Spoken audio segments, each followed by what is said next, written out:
soft growth that we talked about for the reasons we talked about.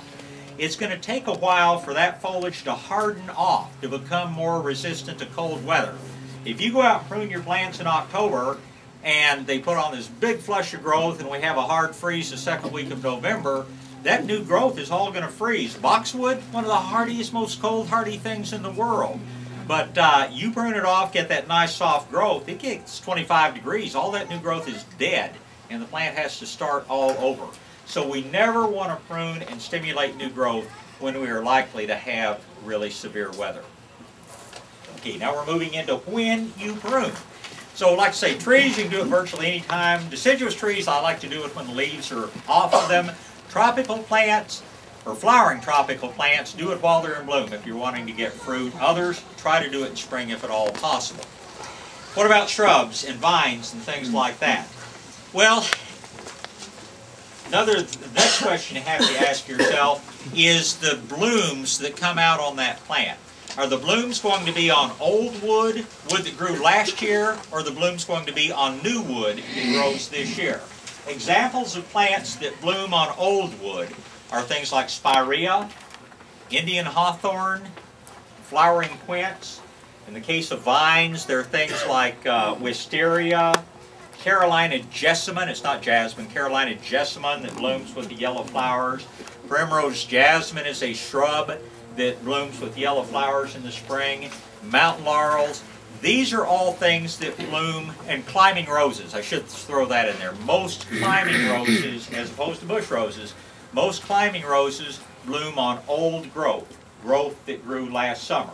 You prune those before they flower, what has happened? You've cut off all your flower buds. You want to have no flowers at all on your Indian hawthorn? Go prune them today. You won't have any flowers. Same thing on your mountain laurels, your jessamine, everything else.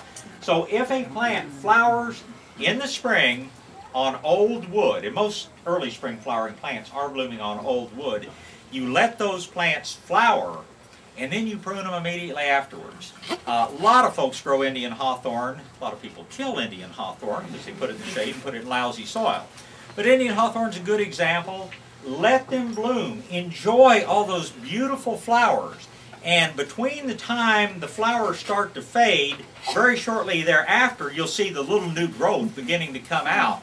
Well, the time between the new growth appearing and the time the flowers fade, that's when you want to do your pruning on these things. Let them flower, enjoy the blooms, and then prune them back, and then, then the new growth will come out.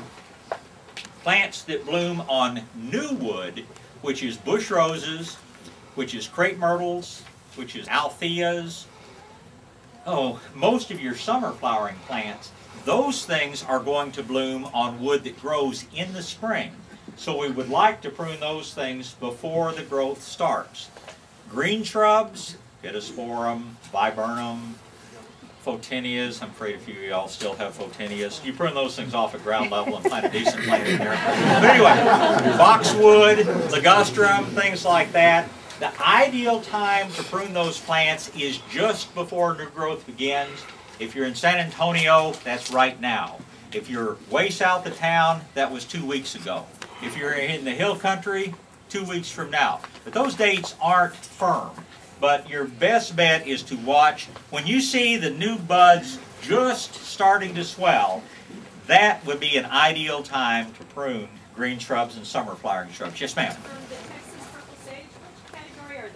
They bloom on new growth. What about Rose of Sharon? Rose of Sharon and Althea bloom on new growth. On new growth. Yeah, prune them just like crepe myrtles.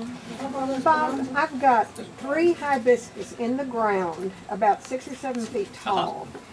There's blooms on the very ends right now. How far back should I take those back down? Okay, he's asking about Esperanza, you're asking about hibiscus. These are tropical plants, and you cut them back to the point you want them to branch, because the reasons we just talked about. If you cut them up here, what's going to sprout out are the branches that are right up there below the cut point. You want them to branch out down here, you cut them right here, and that's where they're going to out. So I always tell people, cut them back to the point that you want them to branch. Now, a plant that's frozen back, like Esperanza, didn't freeze real hard this year, but up in the hill country it did. Things like that, if it's a bare stem, it can be hard to tell whether it's alive or whether it's dead. And if it's a dead stem, you might as well cut it all the way off. So what I normally do on things like Esperanza, maybe cut a little bit off of them, but wait until spring, and then when I see that new growth starting to come out, the new growth is here and there's none up here, I know all this is dead, so I'm going to cut it back to the point the new growth was. If it's overgrown and I just want to make it smaller, I'll go ahead and cut it back to whatever point I would like for it to branch out. Yes, ma'am? What about trumpet vine and jasmine? Okay, trumpet vine blooms on new wood. Now, tangerine beauty crossvine blooms on old wood. Don't prune your crossvine until after it blooms. But trumpet vine blooms mainly on new wood, so prune it any time. What kind of jasmine? White flowers? Yeah, white. Okay, that's Confederate jasmine. Confederate jasmine blooms on both old and new growth. Don't prune it unless you have to, but if you need to prune it, do it now. Yes. On firebush, we had several firebush, and normally they freeze back to the ground every year, but this year they didn't freeze back. Should we still go ahead and prune them? It depends on how big you want them to be, and that goes for a lot of things. Firebush normally does freeze all the way to the ground. Some things sometimes do, but if you don't prune them back, I mean, if they're this big now, and if they normally grow 3 feet in a season, If they're taller.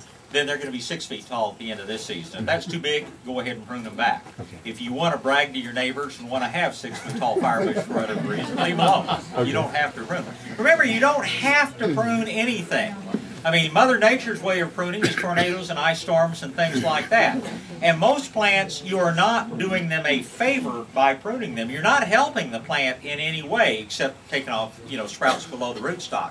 What we do in pruning is make plants conform to what we want. We make them the shape we want, we make them the size we want, and that's really the only thing about pruning. There's nothing that says you have to prune, and if in doubt, don't prune. But I don't want my boxwood this tall, and I don't want my pittosporum to have 4 feet of bare stems and then 4 feet of foliage up above. That's why we prune, is to change that. So that's the time to prune. Any other question about when you prune? Yes? Is Abelia new or old wood? Abelia is mainly new wood. Crepe Yes. myrtle? Crepe myrtle is new wood. Prune them now. Yes. Akuba. Akuba is not a flowering plant. I like to prune them right about now so that we get that beautiful new foliage in the spring. And you just cut it off at the top, or you? You cut it to the point you want it to branch. And remember one other thing, and then I'll get your question. One other thing, the foliage of a plant, this is how a plant gets rid of excessive moisture. The plant is taking up water through its root system and losing it out through its leaves. In the case of an evergreen plant, it's used to having a nice big canopy on it to get rid of excess moisture. If you come in, especially on an arid climate plant like Sinisa, purple sage somebody was asking about, or especially on plants that grow in arid areas, but it's really true just about all of them, and you cut off most of the foliage on the top of the plant, what happens? The plant has no way to get rid of excess moisture, so its root system stays really wet. What happens when the root system stays really wet? I have a friend who defines an expert as a person who has killed at least 1,000 plants. You are one step closer to becoming an expert if you prune your Akuba or your pittosporum or most other evergreen plants too heavily. General rule of thumb, never take off more than 30% of the foliage at one time. Now in a minute, we're going to talk about pruning your neighbor's plants, which got way too big and didn't get pruned when they were supposed to, and I'll tell you a special technique there. Purple sage that I understood that you couldn't prune that too much. That's right. Can't take off more than a third of the foliage, or they will almost certainly die. All outgrown, so I could cut Well, it wait back a few third. minutes and I'll tell you how to cut those things. Yes, ma'am. When is the best time to do a Vitex? Vitex blooms on new wood, so prune it now. Yeah. Yes. Salvia greggii. Salvia greggii, right now is the best time to Okay. prune it.